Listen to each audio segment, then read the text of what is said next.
So, hey everyone, this is Aniket Gupta, second prof MBA student at Midnapore medical college and hospital. So आज हम discuss करेंगे on the topic lung volumes, जिसमें बहुत सारे NEET aspirants को conceptual और calculation में भी इश्यूज होती हैं। So we will be addressing each and everything. So let's start. So this is a diagram of lung. So जो टर्मिनल एंड होता है किसी लंग का, तो वहाँ पे एल्वियोली होती हैं। So we will be expanding this and it will look something like this. So this is an enlarged alveoli. So इसमें बेसिकली कोई भी रेस्पिरेशन नहीं हो रही है। ये एक नॉर्मल लंग की डायग्राम है, एल्वेओली की डायग्राम है। सो बेसिकली जब नॉर्मल रेस्पिरेशन होती है तो it will enlarge, the alveoli will enlarge a bit, and ये जो वॉल्यूम होता है इसको हम टाइडल वॉल्यूम बोलते हैं। सो ये होता है टाइडल वॉल्यूम। नाउ अगर ज़रूरत से ज़्यादा इंस्पिरेशन की ज़रूरत होती है तो हम इंस्पिरेटरी रिजर्व वॉल्यूम का भी यूज़ करते हैं और एल्वेओली और एक्स्ट्रा एनलार्ज हो सकती है। सो इसे हम कहते हैं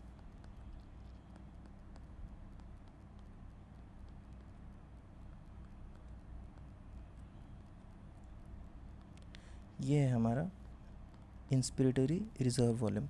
ना अगर ज़रूरत से ज़्यादा एक्सपीरेशन की ज़रूरत पड़ती है तो एल्वेओली और भी छोटी हो सकती हैं और इसलिए हम और ज़्यादा श्रंक कर सकते हैं एल्वेओली को, और इसे हम कहते हैं एक्सपिरेटरी रिजर्व वॉल्यूम। ना ये जो बची हुई जो एरिया है हम इसे कहते हैं residual volume.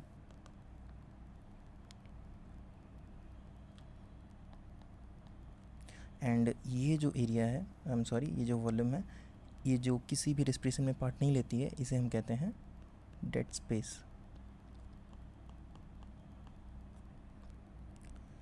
So this is actually the dead space. This space is the dead space, and this is expiratory reserve volume and the tidal volume, inspiratory reserve volume and residual volume. Now moving further, so अब हम देखेंगे capacities. So basically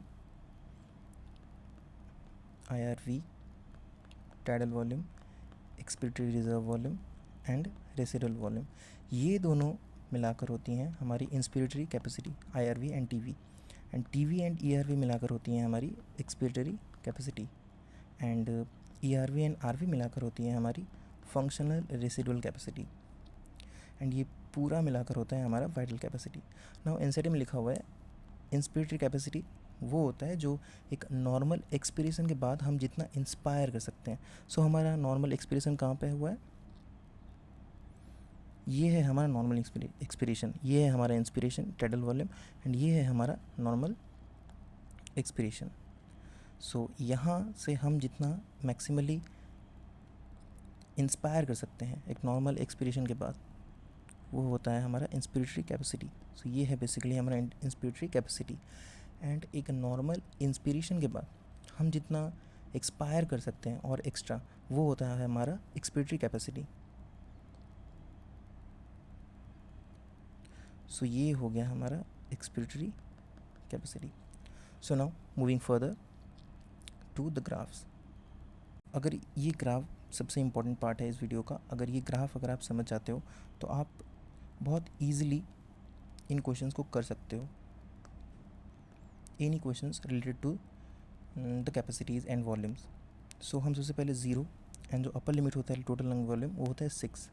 so 6 को अगर हम half करते double करते हैं तो आता है 12। So we will be taking 1.2। ना 1.2 में अगर 1 ऐड करेंगे हम तो वो हो जाएगा 2.2।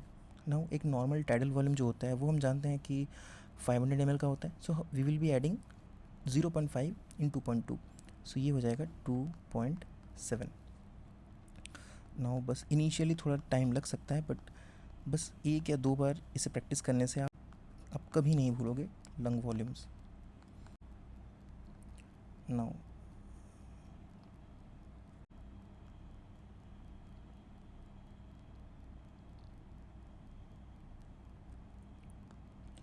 So this is tidal volume, this is inspiratory capacity, this is expiratory capacity, this is actually the residual volume, and this is the expiratory reserve volume,